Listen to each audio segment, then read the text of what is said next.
नमस्कार. आज आपण एक अशा विषयावर बोलणार आहोत जो आपल्यापैकी अनेकांच्या रोजच्या जगण्याचा भाग आहे. म्हणजे नोकरी करणारे पालक आणि त्यांच्या समोरचं एक मोठं आव्हान. अगदी. कामाची जबाबदारी आणि मुलांचं संगोपन यात समतोल कसा साधायचा. हो, हा खूप जिव्हाळ्याचा विषय आहे आजकाल. कारण बघा ना, आजच्या जगात करिअर महत्वाचं आहे, आर्थिक स्थैर्य पण गरजेचं आहे. बरोबर. मग अनेक कुटुंबांमध्ये आई आणि वडील दोघेही घराबाहेर पडून काम करतात. हो ना, गरजच असते ती. पण मग दिवस संपताना एक प्रश्न उरतोच. ऑफिसमधला ताण, प्रवासाचा वेळ, घराची कामं, या सगळ्यातून मुलांसाठी वेळ आणि शक्ती कशी उरणार. आणि फक्त वेळच नाही, हो, तर मुलांची भावनिक पातळीवर जोडलेलं राहणं ते कसं शक्य होणार. अगदी. हे म्हणजे तारेवरची कसरतच आहे की नाही. नक्कीच. याच गुंतागुंतीच्या प्रश्नावर प्रकाश टाकणारा एक महत्वाचा लेख आपल्या हाती आला आहे. अच्छा. लेख आहे प्रसिद्ध मानसशास्त्रज्ञ, थेरपिस्ट आणि parent coach doctor Suresh Bharati यांचा. हो, डॉक्टर भारती. त्यांचं काम खूप मोठं आहे पॅरेंटिंगच्या क्षेत्रात. हो, आणि ते आईबाबांची शाळा या उपक्रमाद्वारे पालकांना मार्गदर्शन करण्यासाठी खूप ओळखले जातात. हो, ऐकलं मी त्याबद्दल. खूप छान उपक्रम आहे तो. तर त्यांच्या याच लेखाचं शीर्षक आहे नोकरी करणाऱ्या पालकांचे पालकत्व, वेळ व भावनिक संतुलन. अगदी समर्पक शीर्षक आहे. तर मग या लेखाच्या आधारे आपण या विषयाचा थोडा सविस्तर विचार करूया. नक्कीच. बघूया यातून आपल्याला काही नवीन दिशा मिळते का, काही व्यावहारिक मार्ग सापडतात का, जेणेकरून नोकरी आणि पालकत्व या दोन्ही भूमिका जरा जास्त सहजपणे सांभाळता येतील. चला तर मग सुरुवात करूया त्या मोठ्या समस्येपासून जी जवळजवळ प्रत्येक नोकरी करणाऱ्या पालकाला भेडसावते, म्हणजे वेळेची कमतरता. हो. असं नाही का वाटत कधी कधी की दिवस 24 तासांऐवजी 48 तासांचा हवा होता. अगदी. प्रत्येकाला वाटतं. सकाळची ती धंदल, मुलांच्या डब्यांपासून ऑफिसच्या डेडलाईनपर्यंतची कसरत, मग संध्याकाळी घरी परतल्यावरचा तो थकवा. हो. या चक्रात मुलांसाठी शांत निवांत वेळ काढणं म्हणजे काय म्हणतात त्याला, एक स्वप्नच वाटू लागतं कधी कधी. हो, आणि गंमत म्हणजे हा केवळ वेळेचा अभाव आहे असं नाही आहे. अच्छा, मग काय आहे. डॉक्टर भारतींच्या लेखात एक महत्वाचा मुद्दा मांडलाय की खरी समस्या वेळेच्या अभावापेक्षा त्या वेळेबद्दल वाटणाऱ्या अप्राभीपणाच्या भावनेत आहे. ओ, गिल्ट. बरोबर, गिल्ट.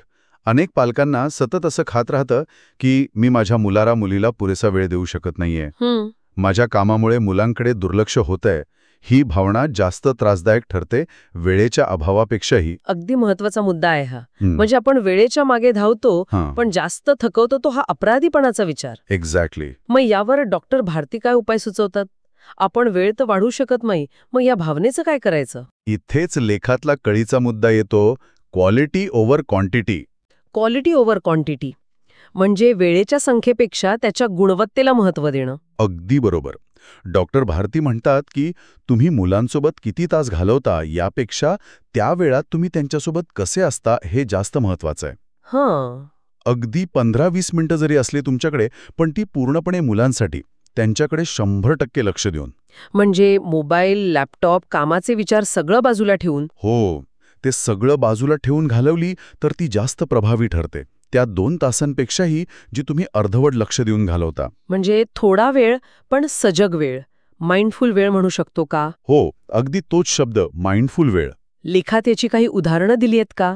कारण हे ऐकायला खूप छान वाटतं पण प्रत्यक्षात आणणं कठीण असू शकतं ना. बरोबर आहे. कामावरून दमून आल्यावर लगेच मुलांच्या खेळात रमणं ते सोपं नसतं खरं. म्हणूनच लेखात अगदी साध्या व्यावहारिक गोष्टी सांगितल्या आहेत. जसं की घरी आल्यावर लगेच कामाला न लागता किंवा टीव्ही समोर न बसता फक्त 5-10 मिनिटं मुलाला जवळ घेऊन बसा. त्याचा दिवस कसा गेला ते विचारा. किंवा रोज रात्री झोपण्यापूर्वी 10 मिनिटं त्यांच्याशी गप्पा मारा. अच्छा.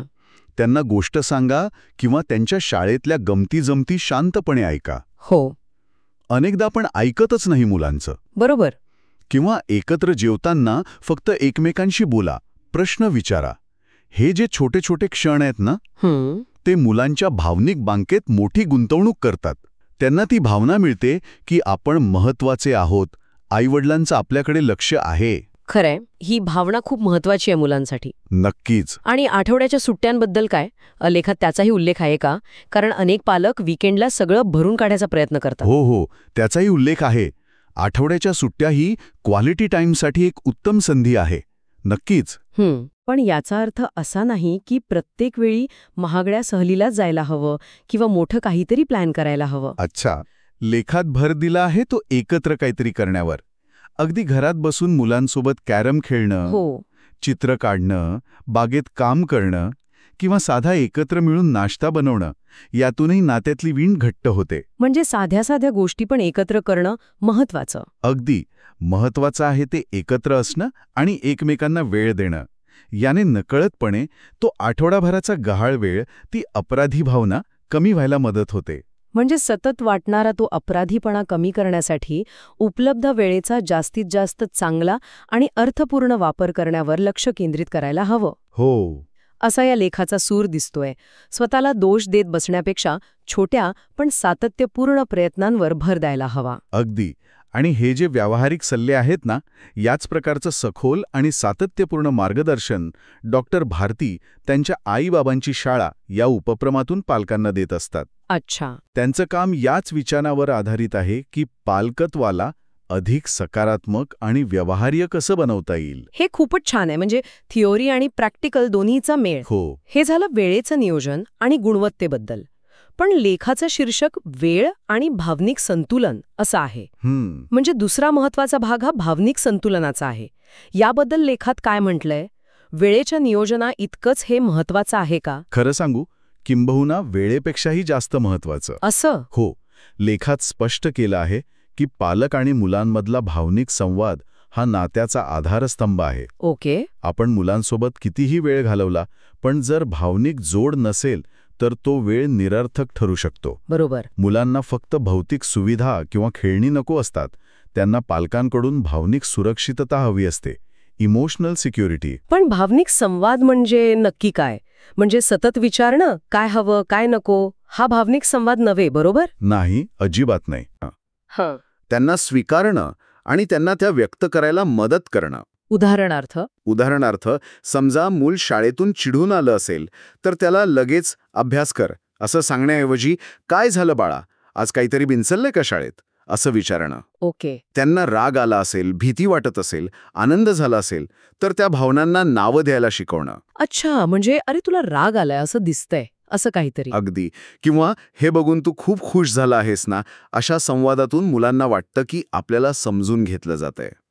त्यांची लहान सहान मतं, त्यांचे विचार यांनाही महत्त्व देणं गरजेचं आहे. हे खूप महत्वाचं आहे. कारण अनेकदा काय होतं, कामाच्या ताणात पालकांचीच चिडचिड होते. बरोबर. आणि मग ती नकळत मुलांवर निघते. मग मुलांच्या भावना समजून घेण्याऐवजी पालक स्वतःच्याच भावनांच्या गर्तेत अडकतात. अगदी. यावर लेखात काही भाष्य आहे का? म्हणजे पालकांच्या स्वतःच्या भावनिक संतुलनाबद्दल? नक्कीच. हा लेखातील एक अत्यंत महत्त्वाचा भाग आहे.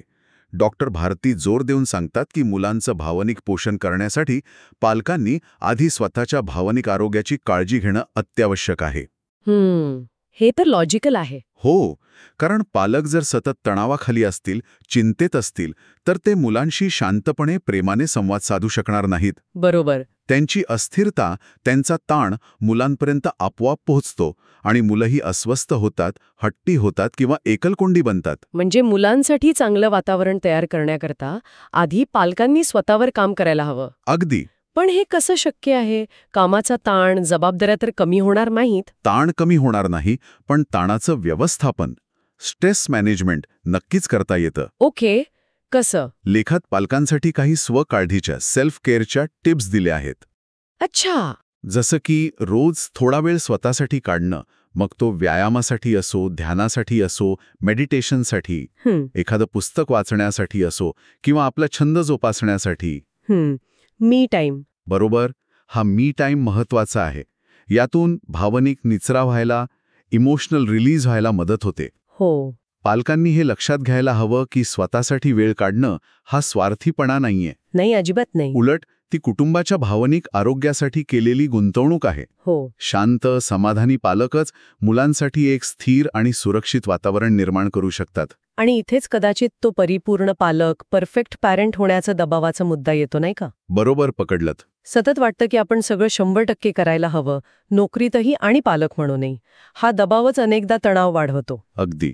आणि म्हणूनच अप्रत्यक्षपणे हा लेख पुरेशी चांगली पालकत्वाची म्हणजे गुड इनफ पेरेंटिंग ही संकल्पना मांडतो. अच्छा, गुड इनफ पॅरेंटिंग. हो, ही संकल्पना सांगते की जगात कोणीही परिपूर्ण पालक नसतो आणि तसं असण्याची गरजही नाही.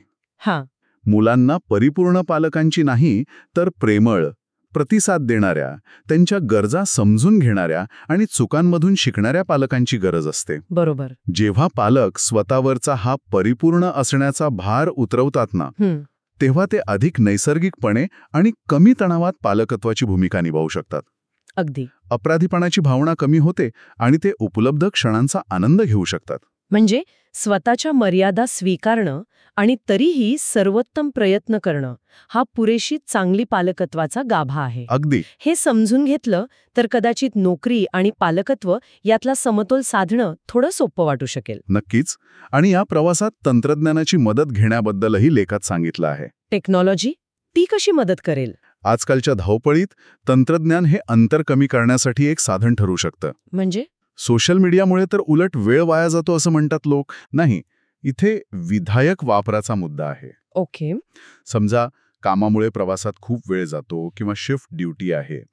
अशा वेळी दिवसातून एकदा मुलांशी छोटा व्हिडिओ कॉल करणं, कामाच्या ब्रेकमध्ये त्यांना एक प्रेमळ व्हॉइस मेसेज पाठवणं, अच्छा, किंवा फक्त तुझी आठवण आली असा मेसेज करणं, या गोष्टी मुलांना भावनिक आधार देतात. खरं. त्यांना वाटतं की आई-वडील दूर असले तरी मनाने जवळ आहेत. तंत्रज्ञानाचा वापर असा जोडण्यासाठी केला तर तो नक्कीच फायद्याचा ठरू शकतो. खरंच खूप महत्वाचे आणि व्यावहारिक मुद्दे आहे सगळे. हो ना? म्हणजे वेळेचं बंधन मान्य करून गुणवत्तेवर लक्ष देणं, स्वतःच्या भावनांचं आणि तणावाचं व्यवस्थापन करणं, मुलांशी खुला संवाद ठेवणं, हो, आणि परिपूर्ण ऐवजी पुरेसा चांगला पालक होण्याचा प्रयत्न करणं. बरोबर. आणि हे सगळं करताना डॉक्टर भारतींसारख्या तज्ज्ञांनी त्यांच्या आईबाबांची शाळा सारख्या उपक्रमांमधून जे अनुभव आधारित मार्गदर्शन उपलब्ध करून दिलं आहे, त्याचा आधार घेणं नक्कीच उपयुक्त ठरू शकतं. कारण इथे पुस्तकी ज्ञानापेक्षा प्रत्यक्ष अनुभवातून आलेले व्यावहारिक उपाय जास्त महत्वाचे ठरतात. अगदी बरोबर. तर मग या सगळ्या चर्चेचा सार काय, आपण काय म्हणू शकतो? नोकरी करणाऱ्या पालकांसाठी आव्हानं आहेत हे वास्तव आहे, पण डॉक्टर भारतींच्या विचारानुसार या आव्हानांवर मात करणं शक्य आहे. नक्कीच शक्य आहे. त्यासाठी काही गोष्टी जाणीवपूर्वक कराव्या लागतील. हो. सगळ्यात महत्त्वाचं म्हणजे मुलांसोबतच्या वेळेच्या आकड्यांमध्ये न अडकता त्या वेळेच्या गुणवत्तेवर, त्यातील प्रेमळ संवादावर लक्ष केंद्रित करणं. क्वालिटी. दुसरी गोष्ट, मी कमी पडतीये या अपराधी भावनेतून बाहेर पडून उपलब्ध परिस्थितीत आपण काय सर्वोत्तम करू शकतो याचा विचार करणं. गिल्ट बाजूला ठेवणं. तिसरं, मुलांच्या भावनांना समजून घेणं आणि त्यांना व्यक्त व्हायला जागा देणं. Emotional connect. आणि चौथं, पण अत्यंत महत्त्वाचं, म्हणजे पालकांनी स्वतःच्या मानसिक आणि भावनिक आरोग्यासाठी वेळ काढणं. Self care. कारण शांत पालकच शांत घर निर्माण करू शकतात. आणि हो, तंत्रज्ञानाचा वापर नातं घट्ट करण्यासाठी कसा करता येईल हेही लक्षात ठेवायला हवं. अगदी बरोबर. हे सगळे मुद्दे महत्वाचे आहेत. ही सगळी चर्चा आपल्याला एका मूलभूत प्रश्नाकडे घेऊन जाते. हो, कोणता प्रश्न? आजच्या बदलत्या जगात जिथे करिअरच्या अपेक्षा आणि पालकत्वाच्या जबाबदाऱ्या दोन्ही वाढल्या आहेत, तिथे यशस्वी पालकत्वाची व्याख्या काय असावी? खूप खोल प्रश्न आहे हा. समाजाच्या किंवा आपल्या स्वतःच्या अवास्तव अपेक्षांच्या ओझ्याखाली दबून न जाता, हो, आपल्या कुटुंबासाठी, आपल्या मुलांच्या आणि स्वतःच्या मानसिक स्वास्थ्यासाठी पुरेशी चांगली पालकत्वाची आपली स्वतःची प्रामाणिक व्याख्या शोधणं हा विचार करण्यासारखा मुद्दा आहे, नाही का? अगदी. प्रत्येकाने याचा विचार करायला हवा. स्वतःसाठीची गुड इनफ व्याख्या काय असेल? बरोबर. यावर प्रत्येकाने विचार करायला हवा.